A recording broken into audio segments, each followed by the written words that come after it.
everyone, this is Fantastic World. Welcome back to my channel, and now we are going to study matter is made up of particles.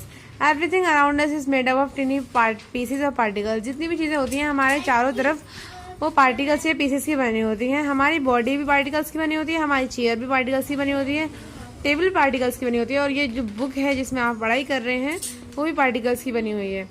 The number of particles is in everything is however very very large. जो number of particles होता है हर किसी matter में वो अलग अलग होता है। फॉर एग्जांपल अगर हम बात करें कि स्मॉल रेन ड्रॉप की, तो उसमें 10⁻21 पार्टिकल्स ऑफ मैटर पाए जाते हैं।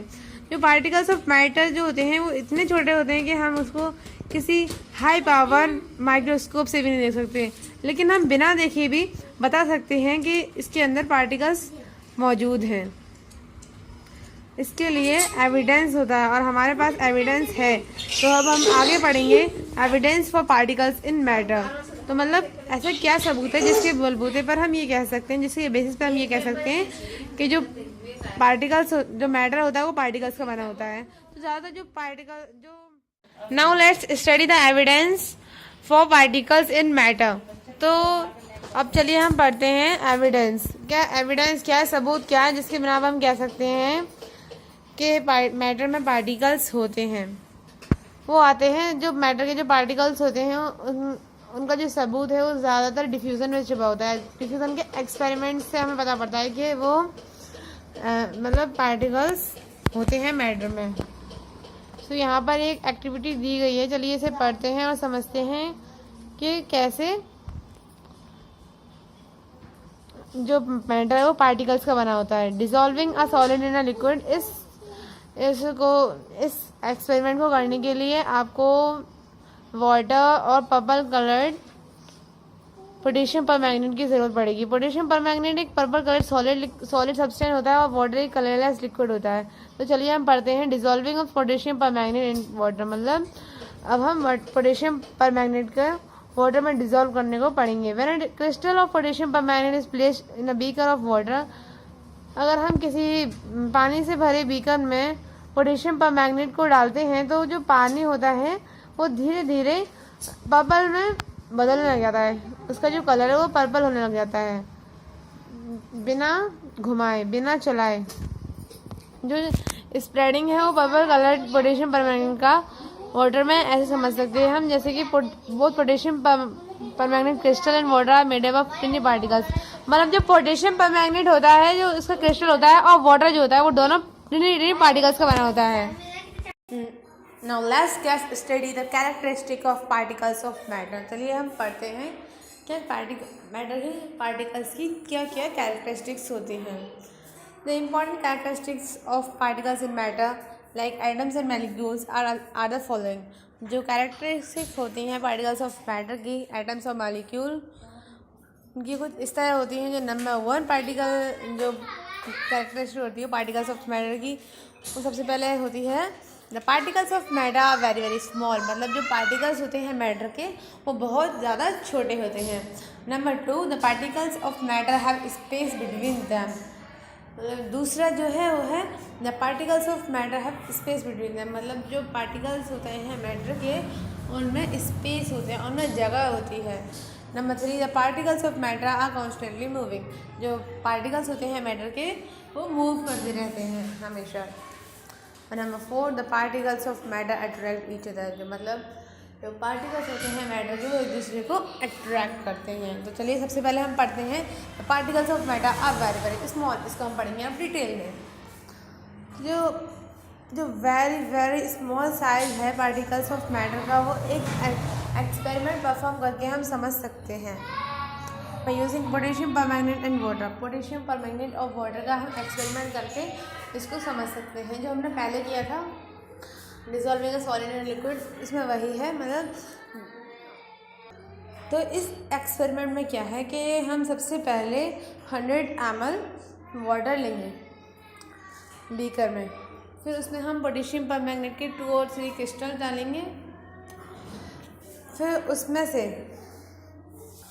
उसके बाद हम मतलब जो हमारा सॉल्यूशन बन जाएगा उसमें से हम 10 ml लेंगे। फिर एक वाटर लेंगे, उसमें फिर हम मिला देंगे उस 100 ml को फिर हम क्या कहते हैं वाटर लेंगे और उसमें से जो सॉल्यूशन होगा पोटेशियम परमैंगनेट का उसमें से 10 ml हम उस 100 ml में डाल देंगे। ऐसे ही इस एक्सपेरिमेंट को हम 6 बार रिपीट करेंगे। तो इससे हमें क्या पता पड़ेगा? तो इससे हमें यह पता पड़ेगा जो पार्टिकल्स होते हैं मैटर के बहुत ही ज़्यादा छोटे होते हैं। मतलब जब ऐसे समझ सकते हैं हम इसको, जब हमने पोटेशियम परमैंगनेट के हमने बस 2 और 3 क्रिस्टल तो लिए थे, वो हमने एक वाटर में डाले, एक 100 ml के वाटर में डाले, तो उसमें से निकाल के और डाले। तो मतलब आप सोच सकते हो कि कितने होंगे पार्टिकल्स ऑफ मैटर, मतलब जो पोटेशियम परमैंगनेट है उसके पार्टिकल्स कितने होंगे कि हमने 6 बार बस 2 या 3 दानों से हमने इतने बार हमने कलर चेंज कर लिया पार्टिकल्स। तो 2 और 3 क्रिस्टल से इतने सारे पार्टिकल्स। तो इससे हमें ये कंक्लूजन, ये एक ऑब्जर्वेशन, ये कंक्लूड होता है कि जो हमारा पार्टिकल्स होते हैं वो मैटर के वो बहुत बहुत छोटे होते हैं। तो हमने इस एक्सपेरिमेंट से ये कंक्लूड किया कि जो हमारा जो मतलब हमने मार्क किया था बीकर में पेन से, वो बिल्कुल सेम रहा एक्सपेरिमेंट करने से पहले भी और एक्सपेरिमेंट करने के बाद भी। तो इसका मतलब ये हुआ कि जब हमने 50 ग्राम चीनी मिलाई 100 ml ऑफ वाटर में, तो जो वॉल्यूम है, मतलब जो इसका घनत्व है, वो बिल्कुल नहीं बढ़ा। This can be explained bye assuming that the particles of water have space between them. ये ऐसे समझ में आ सकता है कि जो पार्टिकल्स होते हैं वाटर के, उनके अंदर स्पेस होता है।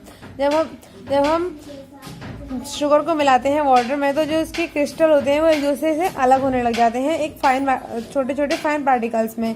These particles of sugar go into the spaces between the various particles of matter, due to which there is no change in the volume of water on dissolving sugar in it.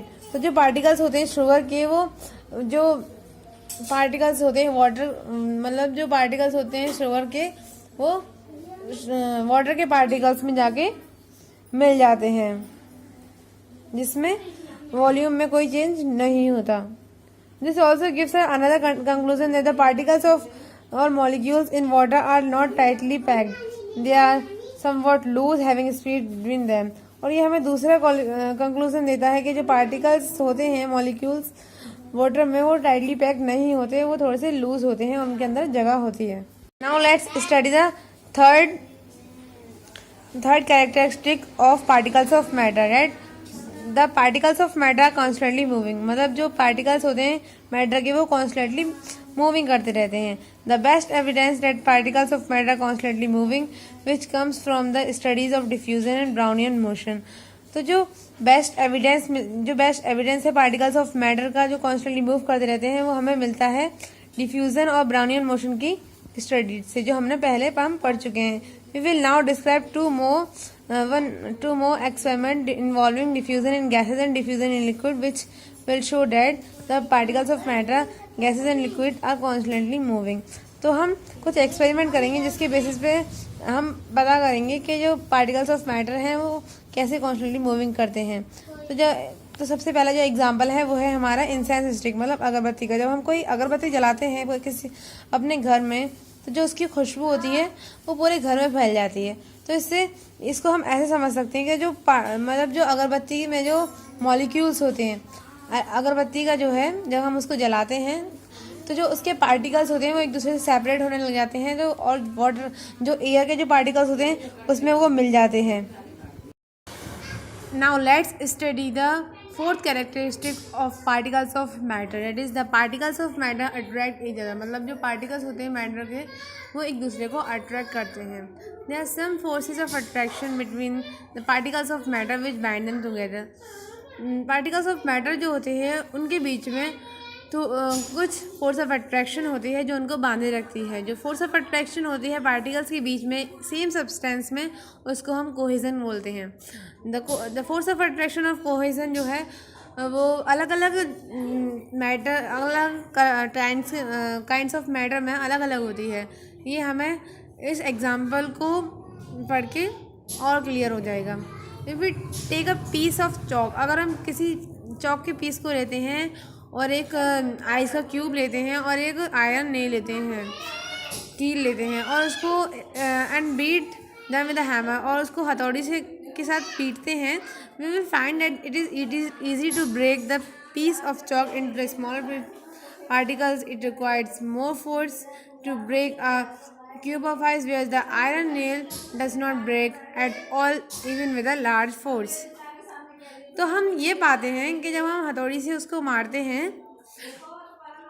इन तीनों चीज़ों को मारते हैं, तो हम सबसे पहले जो आसानी होती है हमें तोड़ने में, ब्रेक करने में, वो होती है हमें चौक में। उसमें हमें बहुत ही कम समय में वो टूट जाती है।